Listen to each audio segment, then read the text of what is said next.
Ah, wow.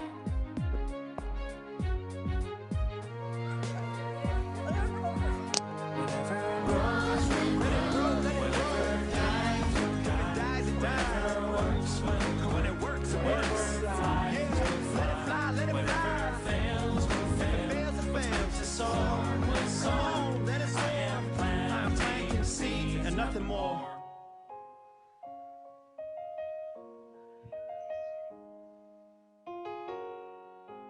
And welcome everyone. We're going to be getting started shortly. We're going to entertain you and nurture you with a little music. When you smile, I'm it just inviting you helps to someone to know just that you're cared about open your heart and that you love them. and just allow love to flow because that's part of the healing process. So here's another song. It has revealed to me life's nothing less than sublime. With every thought I make, every last breath I take, may I be gracious and kind. Love, I invite you to open up this heart of mine. Love, cover me, light any darkness. Love, cover me, right every wrong. Cause me to see love over hatred.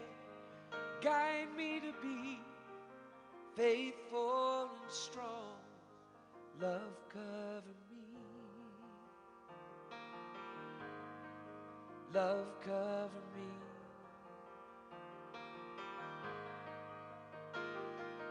Kindness wash over me, make me a symphony. Play every note you can find. Make me reverberate, gently deactivate, slowly flow out of my mind. Find me a melody, dance and let my anthem be. Love, cover me, light any darkness. Love, cover me, right every wrong. Cause me to see love over hatred. Guide me to be faithful and strong. Love, cover me. Love, cover me.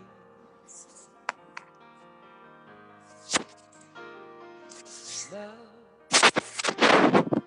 love, love, love. Sing that with me. Love, love, love, love. Love, I invite you to open up this heart of mine. Love, cover me, light any darkness. Love, cover me, right every wrong. Cause me to see love over hatred and guide me to be faithful and strong. Love, cover me. Love, cover me. Love, cover me. Love, cover me. Love, cover me.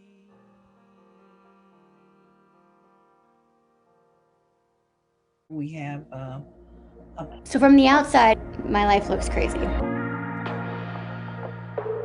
I was born without legs, left in the hospital, adopted by the most unlikely couple in the middle of nowhere. I've always been obsessed with gymnastics. It was maybe crazy to have that kind of a dream without legs, but in my head it didn't matter. From Illinois, Jennifer Worker.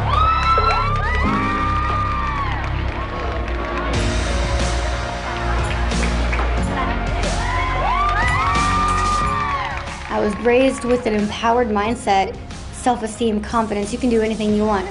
I played softball, basketball, volleyball, and power tumbling, all against able-bodied athletes. Fast forward a couple years, I started performing as an acrobat and an aerialist all over the world. Just unbelievable, and I couldn't be more grateful. Is happiness a choice? Yes. I have to make decisions every day to be happy. It doesn't matter that I was born without legs, not given a name, left in the hospital. Those circumstances that look ugly on the outside are actually what was the beginning of my beauty.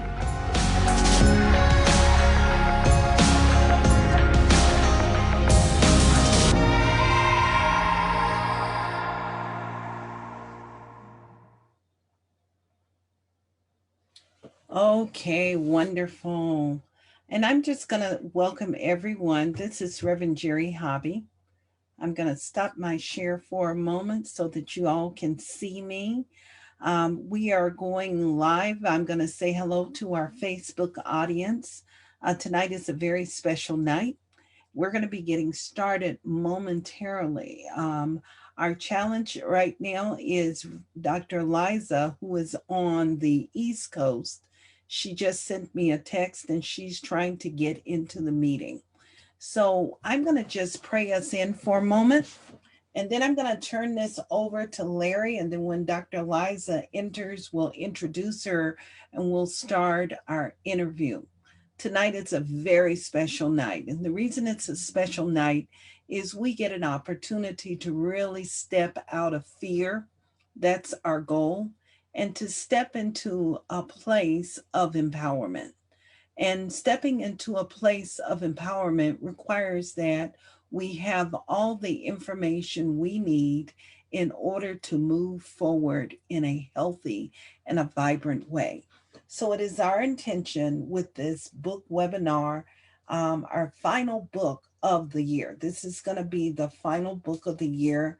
We're going to have more books as we move into 2021. However, our goal is to show up and to support you in being healthy in many ways. We're featuring the book Healing Words by Dr. Larry Dossey. I remember many years ago being a brand new to these teachings. And I remember him coming to the center I was at, and we had such a wonderful time. And little did I know that this man was going to be a person that was internationally known for his work. And so tonight we are going to begin this book study with him. Larry's going to share a few excerpts from the book. But the most important part is we're going to learn how to strengthen ourselves.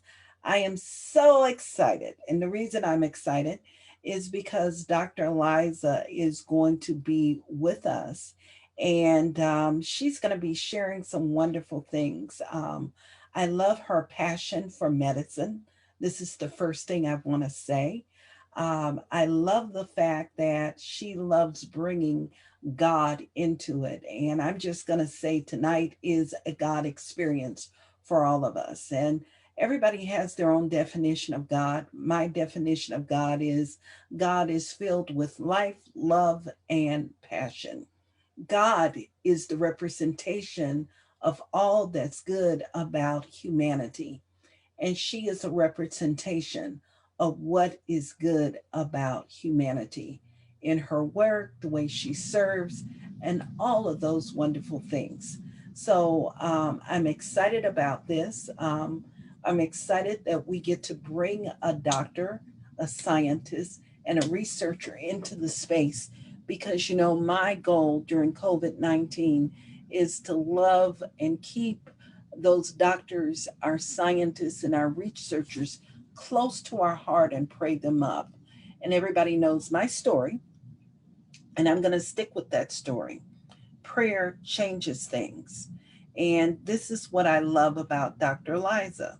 Not only is she a doctor, but she took the time to engage in, and she believes in spiritual practice. She believes in prayer. And in addition to all of that, she is a licensed practitioner, a religious science practitioner. So she does sacred work in the world, just like the work that our practitioner emeritus, Larry Hobby, does. And I see we have Reverend Dr. Renee Hart on, and the curator of our prayer app, Jim Thompson. They all do sacred work, and she does sacred work. So with that in mind, I think I'm going to just move us into prayer. And I think I've told you a lot about Dr. Eliza, but she's in the house now. I just want you to know she's here in the Zoom room with us. So let's just turn within, and I'm going to invite you to move into this place, and we're going to do heart-focused breathing. So I just invite you to breathe with me right now. And as we're breathing, I want you to direct your attention to your heart space. And as you direct your attention to your heart space, I just want to remind you, as you were created, the first organ in your body to develop was the heart. And the heart was the regulator of your growth. So I'm going to invite you to just greet your heart space with warmth this evening. Anchor in the space of love. And as you're imagining the heart, the breath moving through the heart, I'm inviting you to just imagine that heart circulating blood, energy to every cell of your being. Just breathe. And as you're breathing right now, I want you to just anchor the energy of love within every cell of your being. I want to invite you to anchor that energy of love right now. Energetically, emotionally, within yourself. Just breathe. And as you continue to anchor in that space, I'm going to share one thing, and this is a thought, a quote from Larry Dossey. He says, the power of love to change bodies is legendary, built into folklore, common sense, and everyday experiences. Love moves the flesh. It pushes matter around. Throughout history, tender, loving care has uniformly been recognized as a valuable element in healing. And so it is in this evening, right here, right now, I know that something divine has set itself in motion. It is the intention of love. And I know that it is love that has already gone before and prepared the way. In this evening session, it is the same energy that fulfills itself within each and every individual that is connecting with us right now. I know that everyone is lifted up to the place of the Most High, that there is resilience within their being, and that they are anchored in the space of love. And it is love that strengthens them. And I hear these words, I can do all things through Christ that strengthens me. So what I'm knowing is in this very moment that Christ awareness is a new pattern, a new way, and it is that way that strengthens us and fulfills us. So in this space right here, right now, I'm just blessing the evening. I bless Larry Hobby and his work. I'm blessing Dr. Liza Swidarski and her work. And I know that each and every person here is blessed beyond that which they cannot even imagine. So, in this space of love and enjoy, I simply give thanks and let this be. And together we all affirm and say, and so it is. And so it is. Thank you. Amen. Thank you all. So, let me just explain to you how we're going to do this evening. Larry is going to take the lead in terms of our interview this evening. And what we're going to do is we're going to listen in on the interview. And if you have any questions, I'm going to invite you to either raise your hand, I'll be watching, or either if you will just let me know through the chat if you have a special question that you feel may not have been answered. Okay, so let me just give you a little bit information on Dr. Eliza. Dr. Eliza is a gynecologist and a minimally invasive surgeon at Brigham's and Women's Hospital in the Division of Urban Health in Boston, Massachusetts, and a clinical instructor at Harvard Medical School. And she has a sweet spirit. She has a love, like I said, for medicine. She has a love for humanity, and she's doing extraordinary work. I'm hoping that she will tell you a little about the work that she's doing with women's, the vows work. We are just blessed and we're honored to have her. So I'm going to invite our wonderful facilitator, Larry Hobby and Dr. Eliza.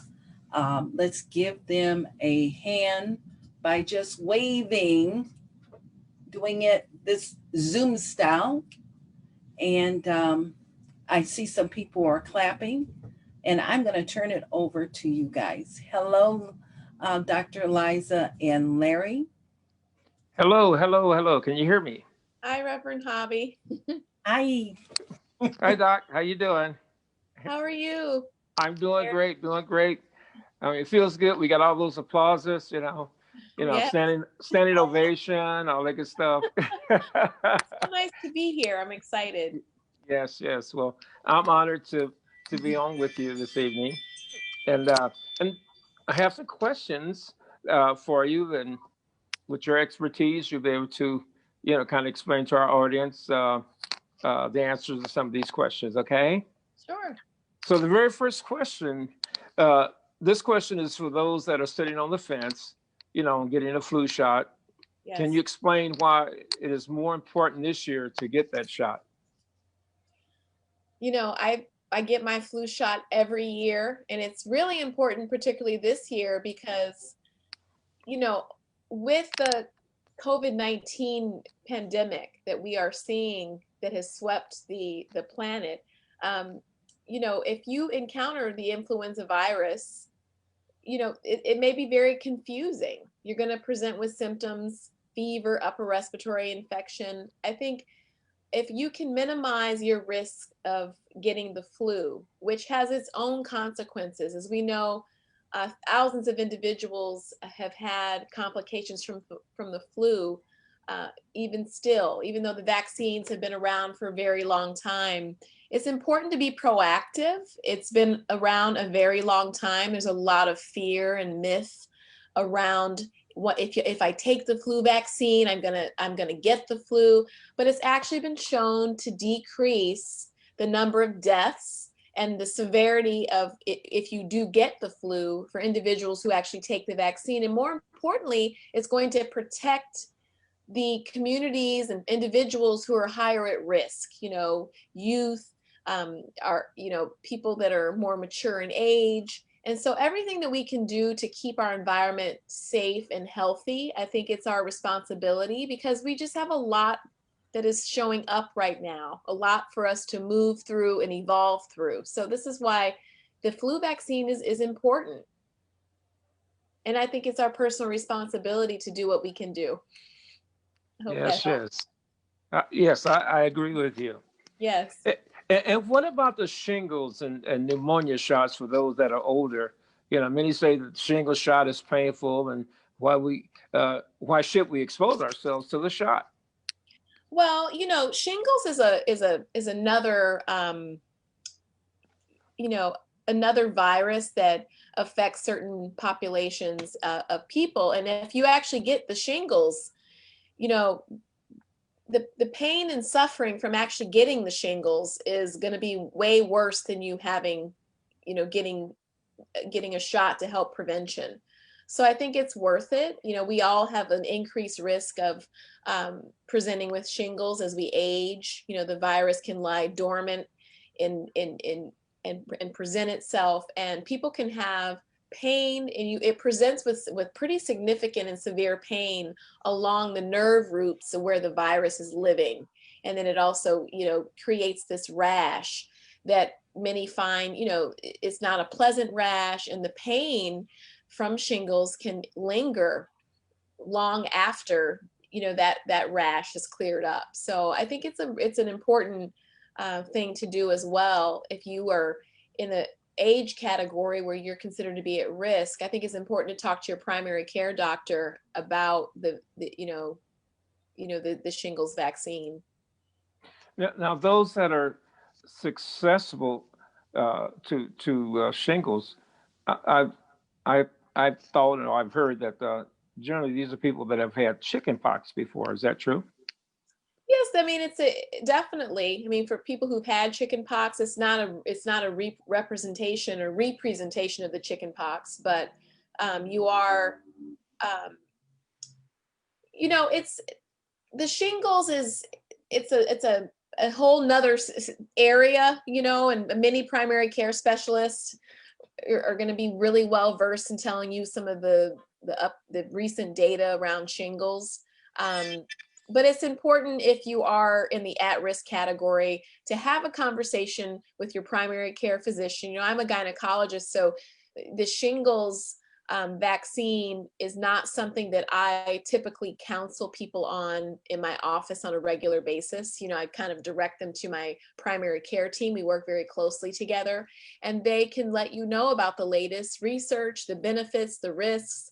But, you know, for the individuals I know who've actually, you know, presented with shingles, it's very painful, and it's not a pleasant experience, and that pain can linger for a long time. And so there is really good data to show that if you get that vaccine, you know, it can really decrease your risk of presenting with shingles. And I think it's really worth it.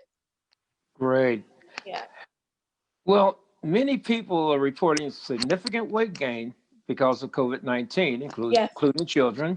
And what would you recommend for families to do to bring their bodies back into balance?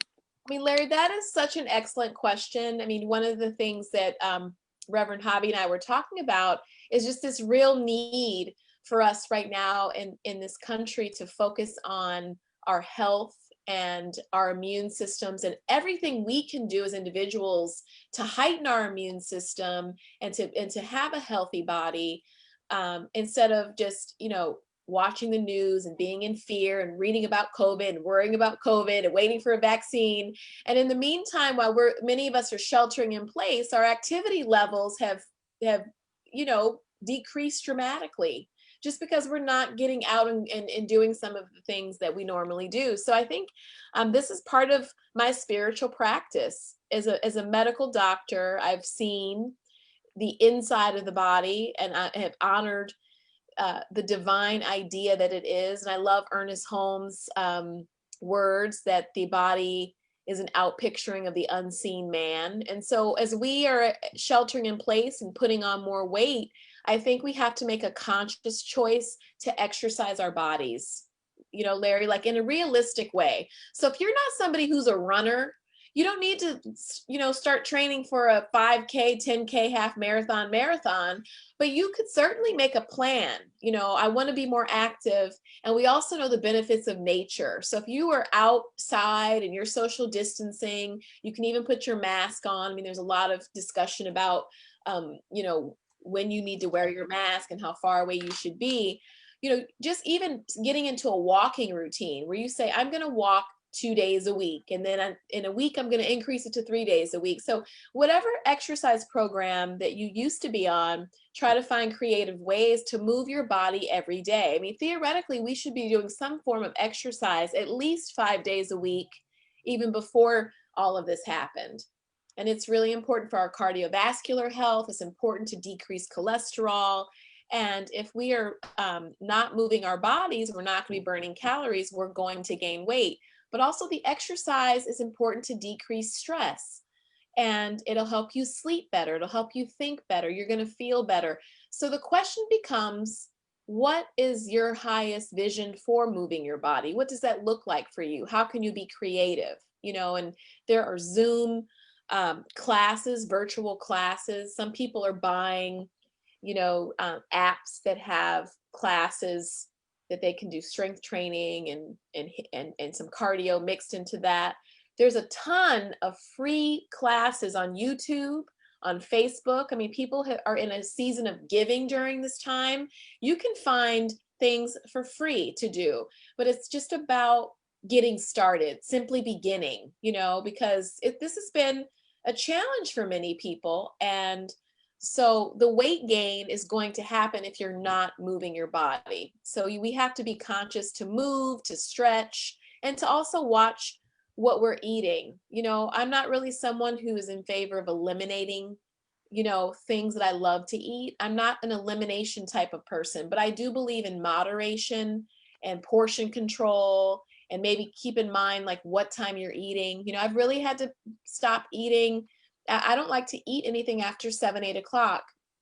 But it's tough. I mean, I have a 10 and 14-year-old, and this pandemic has different effects on different people. We all love to eat. So sometimes even my kids, just like when we're sitting and we're not moving, we love food. So we're going to eat more. So just be aware of what we're eating, and also not to drink our calories. This is something like, what are you drinking? Water is so important. And it took me a long time for water to become even my drink of choice. I mean, I think, medical doctors, we have it all figured out, and we are people first on our own journey, just like everyone else. And so I had to really be cognizant of like, what do I drink? Am I drinking soda with a lot of sugar? Am I putting, a ton of sugar in my coffee and tea? How many cups of coffee and tea am I having? So you can kind of be aware of these things and think about the sugar intake to kind of decrease, these sugars in your diet as well. It's interesting what you're saying. That my next question was going to be on, people that indulge in comfort food, Yes. eating habits. And we actually had a member report that her blood pressure was high from eating potato chips, Yep. So, my question was, what are some healthy ways to soothe ourselves with healthy snacks? I think that's a very important thing. I mean, Larry, that is a great question. And I think we are all being challenged to be more conscious about eating beautiful, loving foods and things that nourish us during this time, right? I mean, this is even in my home, you're at the grocery store. I would say a number of things. Number one, I really try not to go grocery shopping when I'm hungry and when I'm like really out of food. So I've been trying to like plan a couple trips a week. Now, some people are not going shopping. There's ways you can order and still pick your food. Maybe your friend is going. But try not to like run out where you're home hungry and then you're eating things, the snacks and things like that. The other thing I had to really do is limit the types of things that I'm buying that I'm prone to snack on. Just like your friend, like somehow the big bag of Cape Cod potato chips at Costco ended up in my house. And I was like, if you start grazing, and you know, the kids had asked for some Oreos. And when I realized that a whole roll of Oreos would be gone and everybody would deny it, I stopped buying them.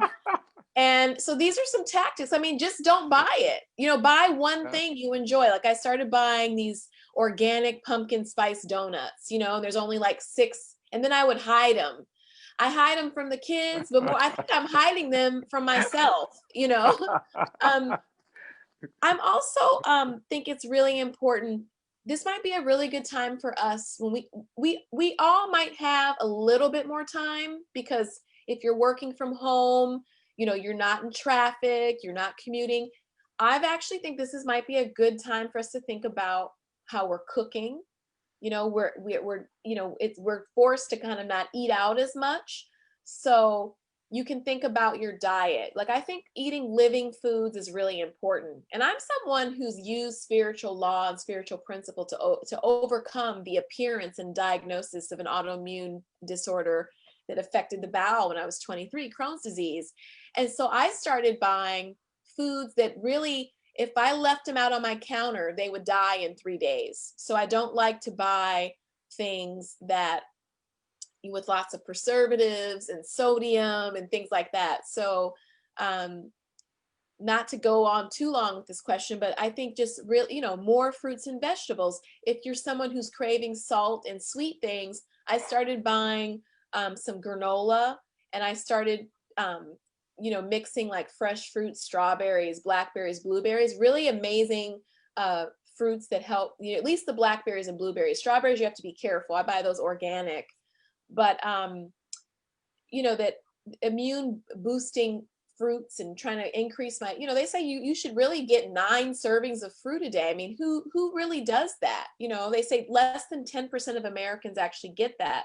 And I would mix that with some yogurt. Or one of the things you can all try too, which has been really fun for me, if you like smoothies or some of these veggie based meals, if you have a restaurant that you love, I started like trying to mimic things that I, you know, these healthy smoothies, because I'm not the most creative chef. And I started doing that at home. So the comfort foods, you know, the chips and cookies and things like that, if I don't buy it, or if I just buy one and hide it, it seems to be working so far. This is what I would suggest. Well, you know, when you talk about the foods and the preservatives, Yeah. that it just brought to mind, you know, about the McDonald's hamburger that Yes. 6 months later was still looked like they just cooked it. Yes. And many of us grew up eating those things, you Right, know, right. and I think your palate somehow changes, you know. I mean, I remember the last McDonald's cheeseburger I had, I was 19. I mean, that was like over 25 years ago. And I was like, it was freezing, and I tried to heat it up in the microwave, and I was like, okay, this clearly, and I didn't buy one ever again. So we learned over time, you know, what to do and what not to do when it comes to certain foods, and as we keep our minds open, and as we, you know, are constantly, you know, staying open to new things that are happening, you know, in for our health, you know, and foods and stuff like that, we learn about these things. So we learn not to to eat those things anymore, you know. And I actually also have to really be honest too. I mean, I lead a workshop on this, the body's intuitive power. You know, the body is the body of God. It's the body of spirit, and it feels and it's intuitive. And I have lived by this principle my whole life. It will also tell us. So right now, the whole planet, you know, we are being still, even still. And so one exercise people can do is to kind of really think about your diet and what is your body telling you about what you're eating, and how do you feel? Do you feel bloated? Are you gassy? Are you having pain? Are your bowel movements taking a lot longer to present themselves? And this is how I've actually learned to eliminate certain things, because my body has guided me to do so. So if we really listen, I really, you know, it will speak to us, because it's spiritual. It's our temple. It's harboring our beautiful spirit, and it is such a miracle. So I think that's also something to think about. You know, if you eat too many potato chips, it will tell you. Yeah, I agree. listen to our bodies, Yeah. because our bodies will tell us and let us know this is not right. This doesn't feel Right. right. And, we'll always know in the aftermath. Now, my next question is, I have heard that when your body has an alkaline balance, it allows us to thrive and stay healthy. What can we do to achieve this balance with food and drinks? Well, that's an interesting question. So if alkaline balance is interesting, I mean, when you have more of an acidic balance in some regards, it can present with like urinary frequency and pain. It typically affects the stomach lining. So you're going to notice sometimes people feel just heartburn or burning, just below, your chest, the sternum, that pointy bone in between, your chest. May have some pain when you're lying down to sleep. So it's important to if you want to think more to avoid acidic foods. Acidic foods are things that, high in acids, but a glass of orange juice gives you almost like your daily allowance of vitamin C. So that's great. But for some people, it's really acidic and can hurt the stomach lining.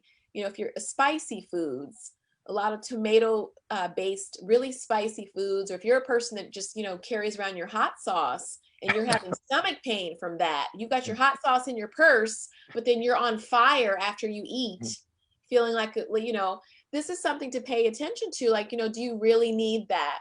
Maybe this could be a new exercise to see how would your food taste if I just eliminate a little bit of that. Other things that, high in acidity, sodas. So if you're a big soda drinker, very high in acids, and alcohol as well. I mean, people enjoy their glass of wine and alcohol, but it can be very acidic, and it typically will present with stomach pain and burning, and the bladder often will tell you too. So I think it's, again, what I mentioned before, being mindful about how you're feeling after you eat. Are you having symptoms? Do you feel peace and calm? I mean, I've learned that as I've eliminated things, that I could feel the discord in my body when I eat my meals now, when I'm in alignment and not overly snacking, or that there is a peace. There's just my digestive system's more quiet. There's not a lot of rumbling in your intestines.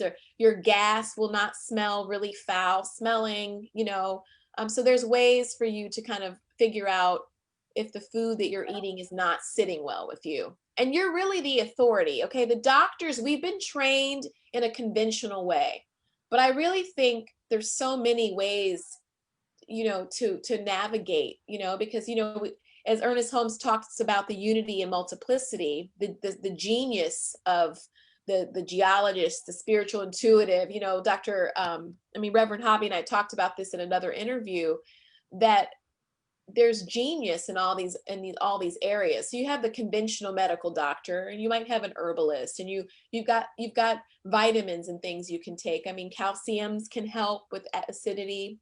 So Tums and things like that can help if you're experiencing that. So it's important for us to kind of be open to all the gifts that have showed up, Yes. Yeah. Yes. Well, okay, I have another question. Can you address the importance of a healthy mental attitude? Oh, this is a wonderful question. This is I think, we talk about the power of the mind, that our thoughts are creative. I mean, we study this with our science of mind philosophy, and all these amazing spiritual teachers, all the books that we read that have been, right now I'm reading Neville, The Power of Imagination. Yes. And I'm reading the I Am discourses. I mean, I'm reading I just love, this is how I get through, the power of the I Am presence, and seeing and visualizing and claiming, your dominion, your abundance. And so the gifts of the positive mental attitude, I think, is everything. It's how we transcend. It's how we, Reverend Hobby started off talking about love. I mean, just to be in that positive mental space, we then set the energy for the spaces that we enter. We set the energy in the grocery store. We set the energy in the hospital, in the operating room. We can set the energy,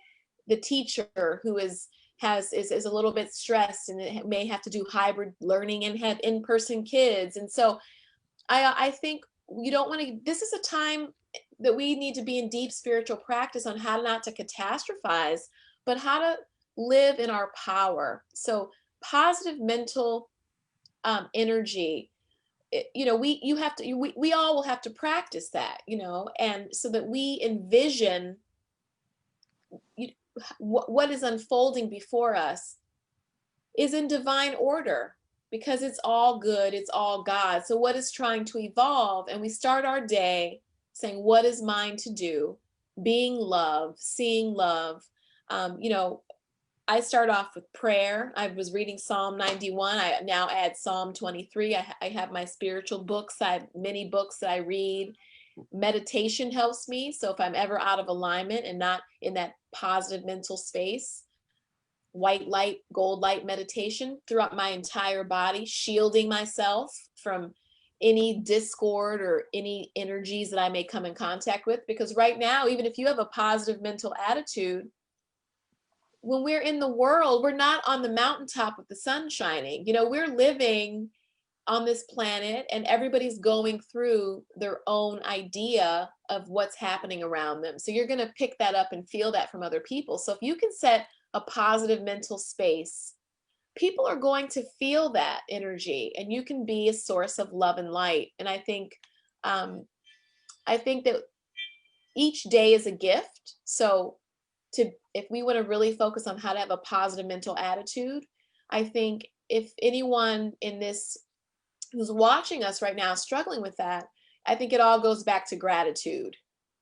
Gratitude for every day, for every breath, and the gifts that are going to unfold. I mean, we're having dialogues right now on this planet that we have not had, and many things are being uncovered right now that need to grow and evolve and be different. So I had a long conversation at lunch recently about, do we stay in the positive or the negative? Like, what is our lens? What lens do we choose? And so I feel like my life is a gift and there's work for me to do. And that is true for each one here. And so having that positive attitude and going out and doing our work, but taking precautions, staying safe, listening to our bodies, and just take it day by day in the present moment, because that's the gift. Wow. So what about emotional balance? We really need that in order to, I agree. to stay, even keel, so that we won't, go towards that negative, energy or attitude. Right. So I think for good emotional balance, I feel like I've developed a little cocktail, and I talk to women about this in my workshop series. I mean, the number one thing is I have one of my health vows is I vow to seek happiness, to choose happiness and seek peace daily. So number one, like, what does happiness and peace look like for each one? That's a question we can ask ourselves. And we all are going to have times when we're out of alignment emotionally. Things can come up, you can have a trigger. So the other thing that I do is I have a prayer partner. She's my practitioner sister. And when I'm out of alignment, I reach out to my prayer partner or spiritual practitioner. I also go to spirit. I go to God. I sit in meditation. And a prayer that has been really effective to me, that I've realized about 15 years ago, I realized that when I really hit rock bottom and was in emotional imbalance, and there was a couple times I was sitting in my car and asked God to make the way straight. I'm giving this to you. Please help me to figure this out. And I swear miracles seem to happen. And now, you having these mystical experiences. So, so again, I set the energy for my day. I have a spiritual practice, meditation, reading. If I'm in emotional imbalance, I reach out to my practitioner sister. my prayer partner. I also have 2 sisters that I talk to. So we all have our tribe, right? We have our soul tribe, someone who sees us and knows us and accepts us. And they also keep us straight. Like, get out of your way. You got all this good and you're focused on this. You're backsliding. You're back in your story. My sisters do that for me. So I call them up. Or my brother, I was gifted with these sibling soulmates. So these are some things we can do when we're in emotional imbalance is, we're not meant to just be alone and struggle with that. We've got God. We have God speaking through people on earth in the form of family and our soul tribes and our kindred spirits, and also in the tough lessons that are coming up for us. So we have to trust and listen. And so these are, and so I really believe in those things. I also believe in, like we talked about, happiness and peace. So what does that look like? And for me, there are things I do, dealing with patient care. I might come home, I like put on classical music. Sleep is very important. So I don't fight sleep anymore. We underestimate the power of letting the body rest so that our spirits can do the work in the body here on earth. And so if you are not sleeping, if you don't have good sleep hygiene, there are things you can do for that. You're going to wake up and emotionally it's going to be very difficult to get in balance when you're exhausted. Wow. That's great information. Mm-hmm. And let me ask you this, how can vitamin supplements help strengthen our immune system? So this is a huge area for me. I take a lot of supplements as a medical doctor. I did some virtual patient care, but it's my job to see women, as a gynecologist. How much virtual Zoom can you do? So, there was some day, I was working remotely a little bit, but I was in the office full time. I was doing surgery once that lifted, and I was, doing consults in the emergency room. And I combined many of the things you talked about, that positive mental attitude, meditation, visualizing the divine protection that is my birthright. But the other thing is that I'm not going to wait for vaccine trial. So we have supplements that we know that have been studied that help heighten the immune system, that decrease the damage done on a cellular level from what doctors call free radicals, and vitamins that are antioxidants. And I take a number of supplements, and this is, I also learned this too, being that appearance of that diagnosis of an autoimmune disease, the power of vitamins and clean eating. So I take a number of things, like for instance, selenium. And selenium was brought to my attention by my practitioner sister and prayer partner, Martine Bernard. And because she noticed when I was having a challenging time in my life that I had the flu twice. I got the flu shot, but with stress, the flu twice one year. I was having upper respiratory infections, and a bottle of selenium from Amazon showed up on my step. And then I take selenium. There's actually a website, seleniumfacts.com, that goes over a lot of the medical studies that have been done to show the benefits of selenium. It's a micronutrient, and it's been shown to boost the immune system. They've been showing that it decreases the respiratory response from patients who have been diagnosed with COVID, and the severity as well. And that in selenium deficient individuals that are in certain parts of the world, particularly like Europe, the Middle East, China, sometimes the cases are more severe. And so selenium is one. And I take on a daily basis vitamin C, vitamin D. Vitamin D is an excellent anti-inflammatory medication. I take elderberry. I take many. I have a whole. I posted an Instagram photo of all the supplements that I've been taking, and it's been working for me. I haven't had a cold I can't remember the last time I had a viral infection. You know, so, and I actually wrote these down so I wouldn't forget: vitamin D, vitamin C.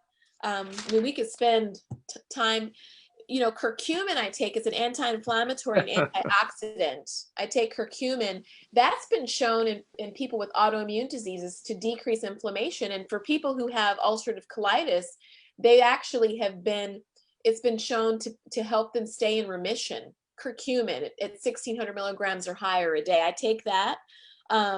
I take NAC, that's N-acetylcysteine. I take fish oil, which is an anti-inflammatory.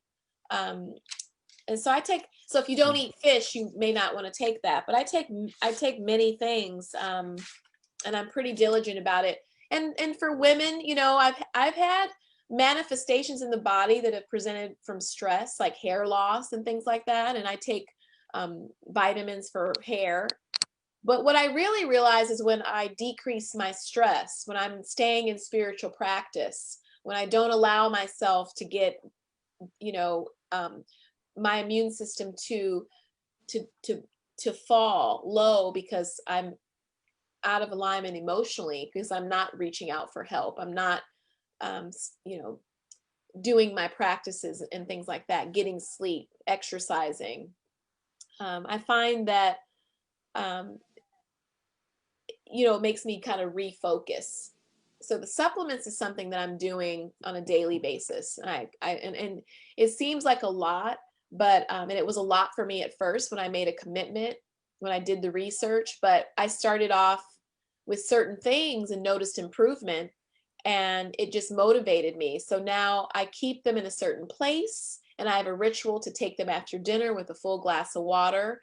And I don't feel complete unless I do that now, because I know the benefits. I mean, the last time I went to my gastroenterologist and they do a study, you know, I had no signs of inflammation in my body. And he was, you know, it was, I told him what I was doing, and I haven't been on any steroids or immune modulators or anything like that, you know.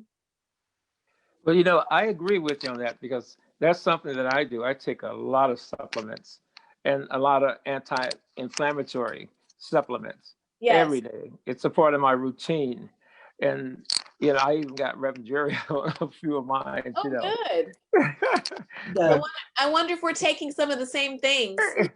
Possibly. I was taking notes. Yeah. I just want to say I was taking notes, and I was going to go and ask my husband, do we have selenium? That's the only thing we don't have. Not unless I have selenium. My pharmacist. This is my pharmacist. My resident. I call him the Black pharmacist. I do get to him. Well, you must be doing something amazing. But selenium, it has been, when you read about it, you're going to be blown away. I mean, they even shown that it helps in patients with HIV. So there's association with CD4 T cell count in patients that were low in selenium versus higher levels of selenium. There were more, you know, the CD4 T cells. So if you go to seleniumfacts.com, you'll see some actual medical studies. And they're really looking at it right now with COVID-19. So while everybody is like on the fence about the vaccine, and it's going to take time for the vaccine to be trialed and tested, we got to do our work. We are powerful. We are of spirit. We can envision the health that we want and choose love over fear. Sleep, eat well. I mean, I'm not saying give up everything amazing. You know, I'm just saying like moderation. We can't just like, you know, binge on sugar and salts and things like that. But sleep, eat well, exercise, and, you know, do our spiritual work, pray, meditate, visualize, you know, get the body moving. And then the supplements, there are natural things we can do. I mean, there's even the fruits. Like maybe you're not a supplement person, but you could vow to actually just increase your fruit and vegetables in your diet, because selenium occurs naturally. I mean, you can find it in like Brazilian nuts, but like, let's look at vitamin C. Major player in repairing cell damage and heightening the immune system. Vitamin C is ascorbic acid, right? So you can get that in orange juice. You can get it in broccoli. It's in certain foods. It's been shown to decrease wrinkles. You know, I mean, I actually started using a vitamin C serum on my face in March because I was wearing masks all the time. And I was somebody with acne prone skin. I get it for like $19 on Amazon. And I mean, my skin hasn't looked so good. It was very textured before. And one of the things is I took the kids on a vacation in Belize in the jungle side a couple years ago. And we went on a cave tour. And in the jungle, they showed us, you know, all of the medicinal plants growing and told us what they helped to cure, the appearances of all these diseases that these plants help to cure. And if a person had taken too much, the antidote was growing very close by. So just like Joel Goldsmith wrote the book, The Art of Spiritual Healing, I mean, we had spiritual healing before conventional medicine. You know, there are herbs and things. I mean, you can do both, you know. I mean, selenium's even been helpful in thyroid function. So maybe you have a thyroid condition and you take your Synthroid because that's been studied in a conventional way. But maybe if you've had trouble, you know, controlling that, you can add some selenium. So, you know, the supplements are important. I would at least think about the vitamin C, vitamin D, and the selenium. Okay. I have, I see there's a question in the chat and it says, what natural vitamins can you take? I think you've answered that. That is, but the question is that is not in pill form. This person says, I struggle with taking pills. Oh, that's a good question. You know, I'd probably, because I take pills, I don't think this is an area that I have a lot of knowledge I can share right now, honestly, but there's a lot of vitamin shops that can, you know, but there's also a lot of powder form.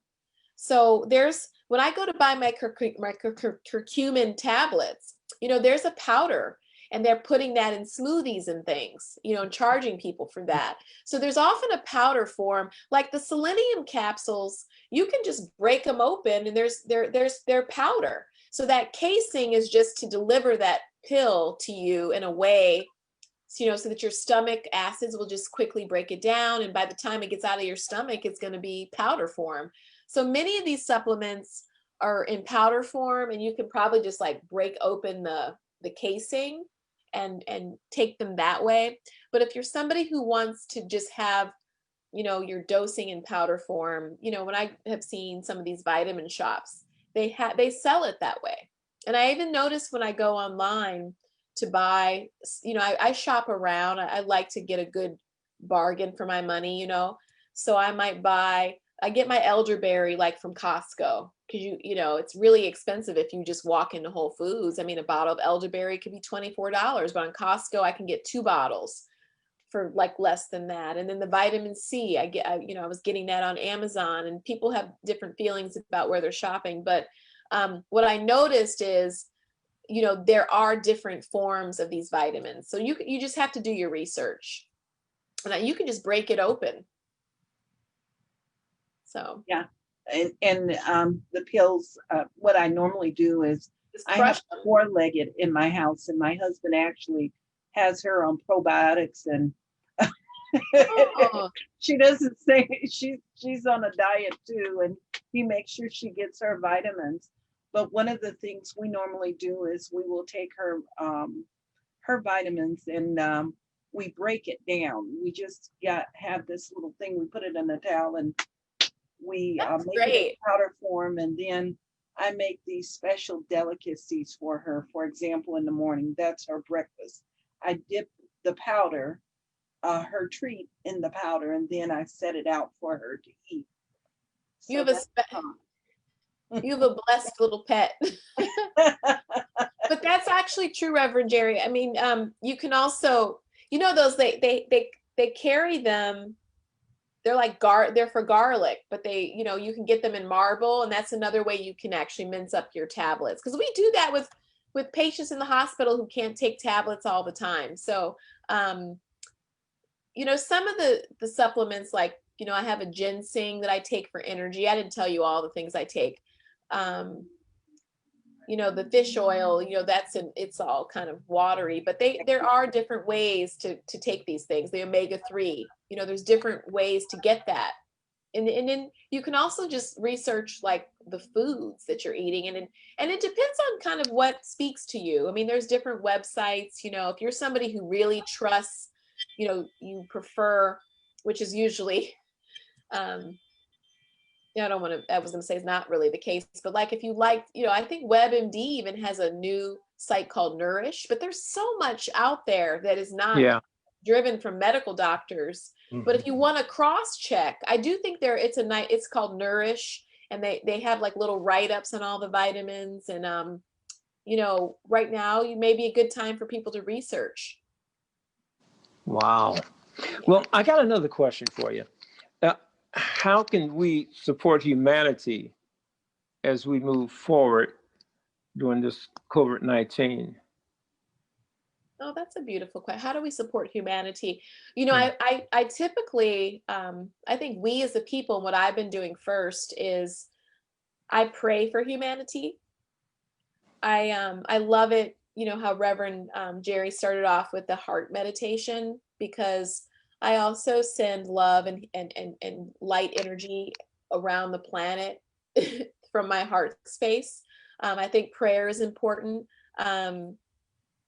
And I also think the way we support humanity is asking, you know, what is mine to do? And so I think that we each are here with a very important role to play. And I've always say, you know, no one person's role is more important than the next. You know, I mean, some people have different jobs that may have appearance of more notoriety or what have you. But the question is like, you know, what are you here to do? And I think living a life of love and service is where I live and move and have my being. So to support humanity, I uniquely do that in the way I like to serve as a medical doctor, but also into heightening and empowering the women's consciousness that I meet. So, I mean, I sneak in spiritual truths and spiritual law in my medical practice. So if you're asking that question as a group of seekers and believers, you know, I think we have to really, you know, use our faith and for how we approach humanity, and ask, you know, what is mine to do? How will you serve? You know, what energy are you going to bring? You know, prayer, visualization, meditation.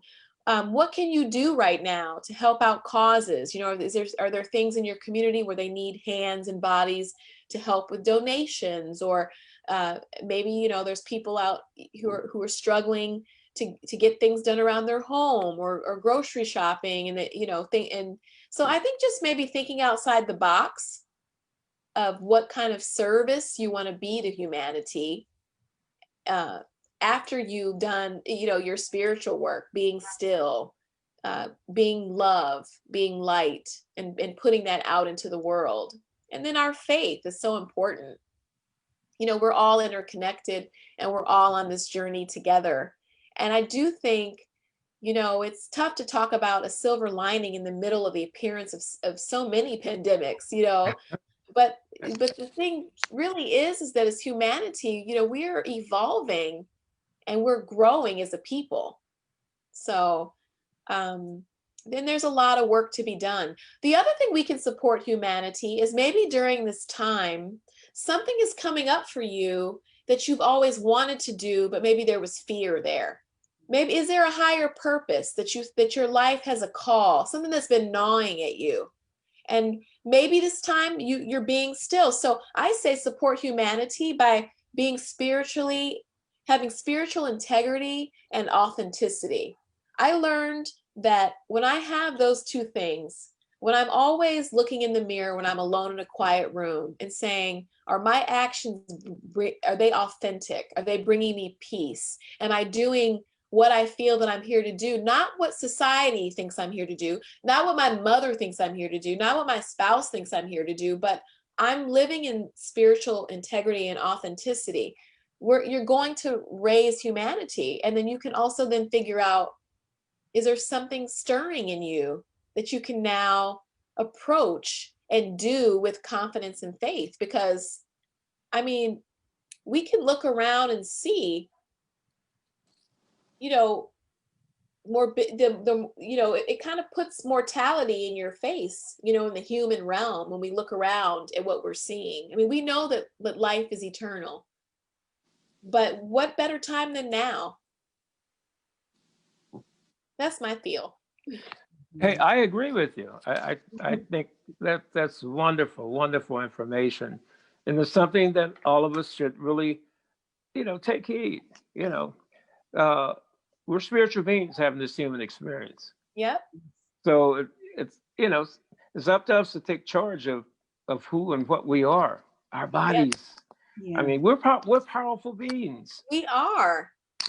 And we just have to realize that, I love this. And we have proof, right, Larry? Yes, definitely. The years of just think about when you follow the intuitive voice, that spirit within. Yes. And when you truly followed it and it felt peaceful, and you have proof of the gifts of that. I mean, I can't think of one time my voice was wrong. I can't think of one time it was wrong. So, and you have to know your voice. Is it coming from fear or love? And it's like Neil Donald Walsh's book. I love that book, Conversations with God, because since from a very young girl, I used to have this inner voice, and then I got to a point where I was like, is that my voice, or is that I'm having conversations with God? And so he talks, I think it's like around page 36 or in the 30s, he talks about knowing, experiencing, and being. So we can know that God is real. We can know that spirit is real. Yes. And then we experience, and we have proof. We have proof, the intuitive voice, the guidance. We see spirit in the face of each other. We see the gifts of gratitude and honoring authenticity and life of service and being love. And we learn from all of our seemingly trials and tribulations. So we go from knowing, and then we experience, and then we can really be the being part. Yes. And that's the goal, is in the being. That's why I love that when he wrote that and I read that, it was like, that's an insight right there. Yes. Good stuff. Now, at this time, I want to share a little excerpt from chapter 8 of the book, about healing. Dr. Larry Delsey, my namesake. But this is a little excerpt from chapter 8. It says, your doctor's belief and why they matter.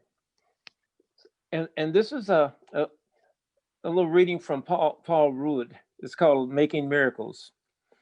He says, the doctor is not merely a dispenser and synthesizer of scientific knowledge, nor is a patient an inert receptacle. As Norman Cousins said, ultimately, it is the physician's respect for the human soul that determines the worth of his science. And he goes on to say, now, if a scientist suddenly discovered a drug that was as powerful as love in creating health, it would be heralded as a medical breakthrough and marketed overnight, especially if it had few side effects and was as inexpensive as love. Love is ultimately related with health. And this is not sentimental exaggeration. One survey of 10,000 men with heart disease found a 50% reduction in frequency of chest pains, angina, in men who were, I missed my 50% reduction in frequency of chest pain and men who perceive their wives as being supportive and loving. And so the power of love to change bodies is legendary. It's built into folklore, common sense, and everyday experience. Love moves the flesh. It pushes matter around. As the blushing and palpitations experienced by lovers attest. Throughout history, tender loving care has uniformly been recognized as a valuable element in healing. Yes. So this is so important. And just like you've been saying, when we talk about love, we talk about caring. I mean, these are healing factors. Yes. These are the things that keep us balanced. And the more that we attune to that and practice that, then the healthier we're going to be. I think that is just so, so important.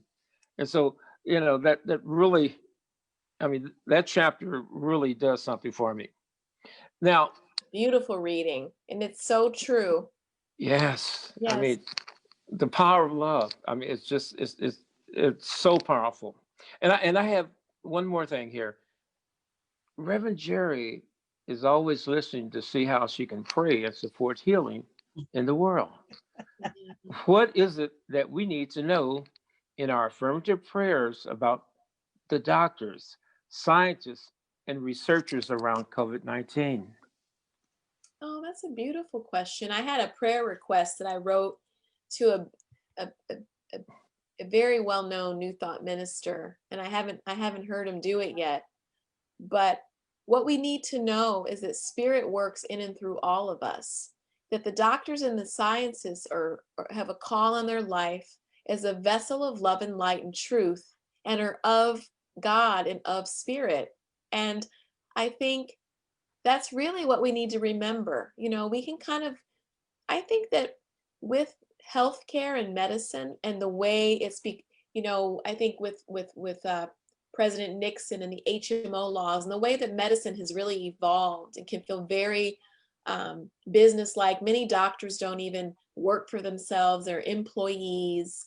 And there's different restraints, and doctors are having a human experience too, but are of spirit, just like every role, just like the teacher, the grocery store worker, the fireman, the police officer. And I think in your prayers, my prayer request is that doctors and scientists be guided with the heart, mind of God, with the light of God, to care for everyone in this planet and in the ways with love, with power, and that the divine insights that are in and of and through spirit that are meant for this planet right now, knowing that we're evolving and this is showing up for a reason, come through to the scientist, as Ernest Holmes talked about, the geologist and the scientist. I mean, we talk about that first line in Science of Mind, where we all look forward to the day where science and religion shall walk hand in hand, and, I have the book right here, for that first quote, but, it's just, that's what I think that we need to really focus on, when you're in prayer, is that the divine insights and whatever is to be revealed comes through those that are working in this field, and also to have faith that people are doing the best that they can, and to know that your doctor is a partner in your health, that greater is he and she within still. And I love so much though how you are praying for us and honoring us. It's, the work is very interesting, and I think sometimes physicians, we're in an interesting system where we're trying to take care of patients, and the systems can be challenging. So, I'm very appreciative of that question in general. But I mean, I just think reflecting on that very first sentence on page 25 of Science of Mind, we all look forward to the day when science and religion shall walk hand in hand through the visible to the invisible. I mean, through the visible to the invisible. And that's bridging the power of God and what we can do as man on earth, as God is actualizing through us, Yes. Yes, Beautiful, beautiful, beautiful. it was wonderful. Yes. Dr. Well- Liza, I have one more question that has popped up in here, and I know that your time we're thanking you for your time. Your time is valuable and precious, and please know that we appreciate you. I want you all to know that she's on the East Coast, so she's 3 hours ahead of us. So we're very appreciative of her. It's a late night for her. The question is, this person says, I also iron pills make me nauseated and Yes. constipated. So how Yes. should she seek her iron? What So- other means? This is such a common problem. There are iron-rich foods that you can eat. I'm not sure if you're a meat eater. I don't eat red meat anymore. I've given it up years ago because of my own challenges with digesting it. But there's also other vegetables that you can research and take. I mean, if you are someone who prefers to take a supplement, there is one called Ferrous Equals, but it's a little bit more expensive, that has iron and a stool softener in it. So if you want to just be sure you're getting your allotment, and you want to take a supplement, you could try to maybe go down to try that one and just try it once a day and see. The question also becomes, I'm very much, even though I'm a medical doctor, I think the realm that I live and move and have my being in God, and we think back to root cause as well. So I would be curious, like, what is your source of anemia? Why are you taking extra iron supplementation? Is there a reason for that needs to be addressed as well? And then I would think about iron-rich foods. And that's something, I mean, there is so much right now on living foods, fruits and vegetables. You can find the answer to that question and picking the iron-rich foods that you actually would enjoy to eat, and see about just really being mindful about your diet and eliminating those constipating tablets. I mean, many people can't tolerate that. If you're someone who has, you're still working on mastering your diet, but you really need some iron, and you're someone who's embracing conventional medicine, we do iron infusion therapy as well. So people will come in once a month and get an infusion of iron, and maybe that's something you might need right now. I'm not sure what your situation is. It could be, I have women with large fibroids, they're waiting for their surgery. They're very heavy menstrual cycles, they can't tolerate iron, so they're getting an iron infusion until, we, do their surgery or what have you. So I think just getting down to the root cause and switching to iron-rich foods, or the Ferrous Equal, which has the stool softener with the iron, or iron infusions if it's an acute situation and you're just someone, you're still trying to get a grasp on changing your diet. And be gentle with yourself. All of us have to do that. I mean, you can come to a talk like this and beat yourself up a little bit, but this is to open the dialogue, right, Larry and Reverend Jerry? Like, absolutely. Yes. Yeah, just to say, this is what we're doing, but this was a work in progress. I mean, I didn't just roll over and end up taking supplements and have no inflammation. I mean, this was like a really, I mean, I've been on a spiritual journey from childhood, and the realizations that those energies the traumas that we come in contact with, even as a child, when you're spiritually resilient, can kind of stay in the body, and you can get some disease process. And then in our philosophy, sometimes people can be afraid to talk about that. But we really have to just get to the root cause and think about how we're evolving. So this is a talk to kind of inspire and say, we're all on a journey. Fantastic. Optimal health. Yes, yes. Absolutely. Well, Dr. Eliza, practitioner Eliza. Oh, my practitioner license, I mean, it was really fun. I mean, I think I'm more, even more than med school, but I'm just grateful to be here. And it's been a really fun dialogue. Well, I have a request. Mm-hmm. Would you do a prayer for us? Oh, absolutely. What should we pray about? Any requests?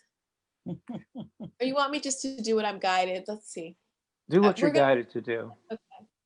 So why don't we all just get comfortable right where we are and just settle in and take a big deep breath. And let's take another breath, breathing in love that surrounds us. All the love in the universe, the love of God, the love of also what I call spirit, the divine one source. And as I breathe in gratitude for this day and this time and this space, I speak my word knowing the power in it, of it, and through it. That each one here in this virtual space and beyond,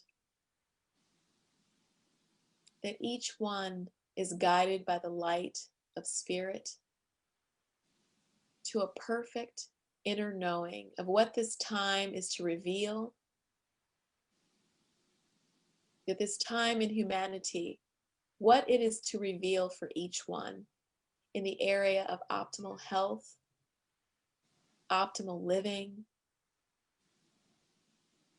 and with all of the insights to embrace living in true spiritual dominion. And knowing that spirit is all love and light, knowing that spirit is peace, peace that surpasses all understanding, knowing that there are no mistakes in the universe, knowing that all is in divine order and divine time, and that God is all good, all wisdom, all vitality, all health.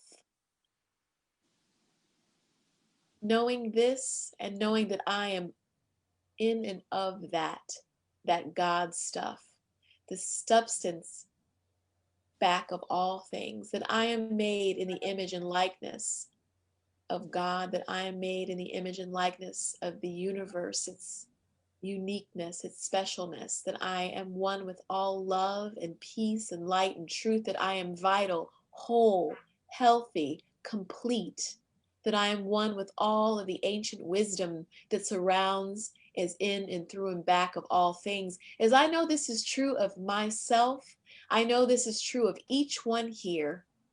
This is true of Reverend Jerry. This is true of Larry. This is true of each one in this virtual space, each one in the virtual Facebook Live platform, and each one on this planet, that each one is held in the light of love and truth. I know that each one walks, lives, moves, and has its being in peace, in a transcendent, transformative energy of love, where all is possible, all is abundant, all is real. And there's an inner knowing and wisdom of each one. And I declare and proclaim that each sentient being, that each spirit in form harbors the gifts of an intuitive knowing, of guidance, of grace and wisdom, of what is to be revealed in the here and now. What is to be revealed about the life of each one? What is mine to do? That question presents with clarity and grace and wisdom. I declare and proclaim that each one possesses in the here and now the insights for optimal living and optimal health, and that each one lives, moves, and has its being in spiritual dominion, a life backed by truth and wisdom and grace and love. And I'm grateful for knowing this. I'm grateful for knowing that my breath is divine. I am grateful for knowing that the breath of each one is divine. And I'm grateful for knowing that each has the heart and mind of God and the energy of vitality and wholeness and health. I'm grateful for seeing this and knowing this to be true. And I release my word into divine law, knowing that it is so, it is done. And I bask in the bliss of the gifts of God. And so it is. And so it is. So it is. Thank Yeah. Amen. Amen. Ashe. Beautiful. Share. The words have power. Beautiful. Yes. So Thank you. for those that are new to our community, we have a lot of people that love the word Ashe. May your words have power. And we are saying Ashe to you and the power that you have spoken into this space today. I'm going to say in this virtual room, and it's resonating all over the planet. I First of all, I'm just so grateful for you and your generosity. And I'm going to mute everyone just for a moment because I want to share something very special with you. And what I'm sharing with you today is a special video. It's a token of our gratitude. We're just going to close out with that video. But I want to remind everyone and thank them for all being here in support of Dr. Liza. And this is offered to you. Larry's book study is offered to you on a love offering basis. And we're inviting you, if you're liking what we're doing and the type of programming we're bringing, I invite you to go to our website, and I put it in the chat box, where you can give and share your generosity with us. We do appreciate that, and it supports us in the development of our program. But Dr. Liza, this is a special video, closing video we have for you. This was created by Karen Cobbs, a wonderful musician. And it is our way of saying thank you for your generosity in your giving. And this is dedicated to you, and it's dedicated to everyone that showed up today. Let's start with the doctors for keeping us well, and the postal workers for delivering the mail. Can't forget the nurses, for you I'm so thankful. All essential workers, you are just angels. You do your best, you keep on going. All your hard work is always showing. Your sacrifice is more than I see. What I see is your amazing. So I say thank you, thank you. I'm thankful for what you do. Thank you, thank you. Two-store checkers, you're so great. With all this stress, sometimes I want cake. To all the truckers out on the road, delivering all our needs. You're pure gold. You do your best, you keep on going. All your hard work is always showing. Your sacrifice is more than I see. What I see, it's your amazing. So I say thank you, thank you. I'm thankful for what you do. Thank you, thank you. I'm thankful for what you do. Thank you, thank you, you. I'm thankful for what you do.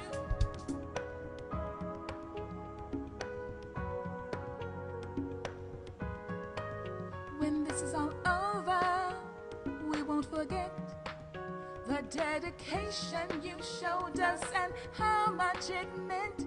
You kept us going, even when the world changed. You and that best, it kept us all saying you did your best. You did your best. All your hard work was always showing. Your sacrifice was more than we see. What we see is your amazing. Thank you. We're thankful for what you do. Thank you. Thank you. Oh, yeah. Thank you. Thank you, thank you, thank you, thank you. Yeah. Thank you. Thank you.